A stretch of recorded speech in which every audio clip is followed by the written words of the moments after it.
Here at Southwest, I organize the worship teams that lead us in singing every week at Encounter. So a recent news article caught my attention. Let me show you. Year's entire worship ministry budget already blown on hair products. So apparently a church let their worship leader use the entire budget for their music ministry on hair products so that the worship leader could look awesome, essentially.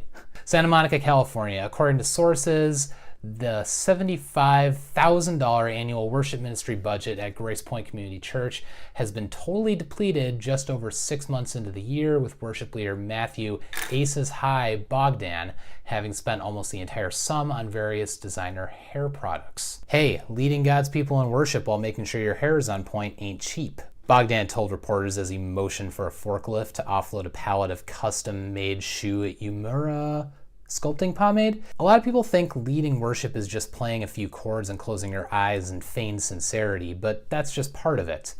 They don't see all the work that goes into looking this good, he added. According to Bogdan, the product he has should last him through the end of the month, and then he'll have to apply for an emergency budget increase to get him through the rest of the year. I'm not worried, they'll take it out of missions or something, he said. At Publishing Times, sources had confirmed that a small portion of the now depleted budget had been spent on designer jeans and scoop neck t-shirts. So you might think this is crazy, and you'd be right. This article is a wonderful example of satire.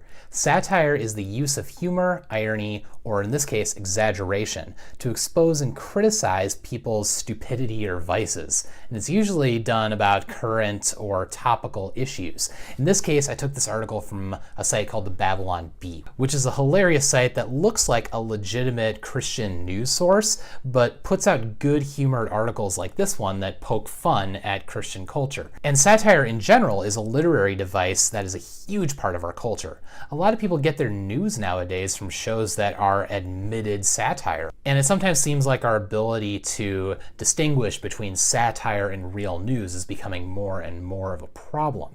Luckily, that's part of what English class will do for you. Equip you with the ability to identify satire in literature so you can identify it out in the rest of the world. But even if satire is usually exaggeration, even if it's not true, and it typically isn't true, it can be important to take it for the comment on culture that it is. And we can use it as an opportunity to make sure that we're not falling into an unhealthy cultural trend. I think a good way of identifying satire is looking for something that's an affirmation of virtue, which shines a light on something unvirtuous. I think we could all agree it is not incredibly virtuous for a worship pastor to spend a church's budget all on hair products, right?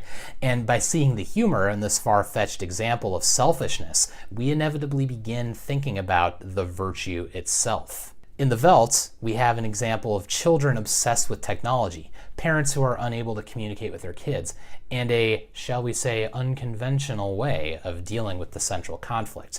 What kind of satirical message could be interpreted here? By looking at the lack of virtue, what virtues are actually being brought to the forefront? That's the mark of true satire.